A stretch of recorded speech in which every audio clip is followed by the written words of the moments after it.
Shalom rekan-rekan yang dikasihi oleh Kristus Tuhan.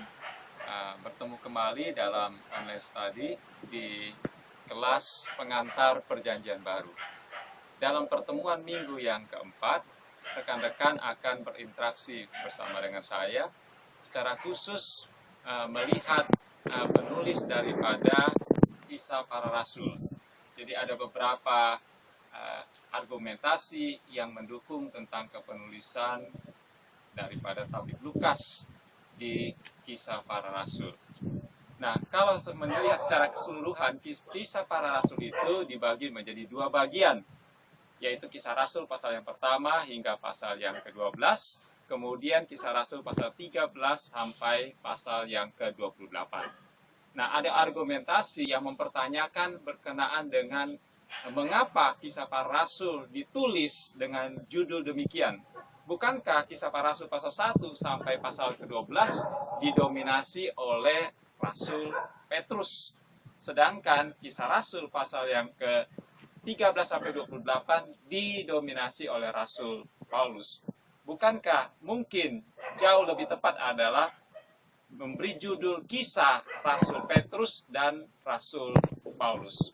Di tengah polemik mengapa tidak diberi judul Kisah Rasul Petrus dan Rasul Paulus, teman-teman akan berinteraksi di makalah yang teman-teman dapat download dalam bentuk PowerPoint.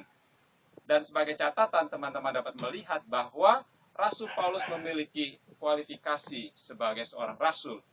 Dan kita dapat melihat perbandingan di mana Kisah Rasul pasal 1 sampai 12 dan Kisah Rasul pasal yang ke-13 sampai yang ke-28 memenuhi kualifikasi kerasulan, baik itu Petrus maupun Paulus.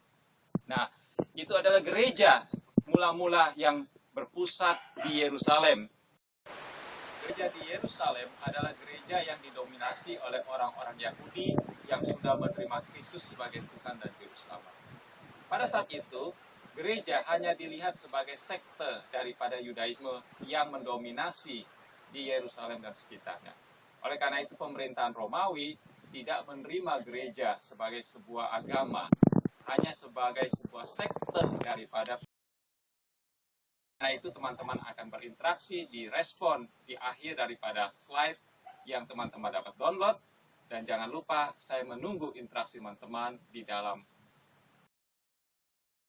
telah disediakan untuk kita bisa berbagi atau bertutur di dalam forum tersebut.